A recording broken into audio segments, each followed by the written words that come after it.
Ready to explore and reveal? Dive into today's question and uncover the answers together.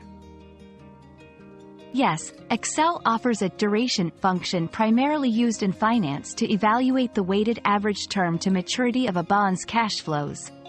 However, it's essential to note that it's part of Excel's financial functions and requires specific inputs: settlement date, maturity date, interest rate, yearly coupon rate, and the number of payments per year.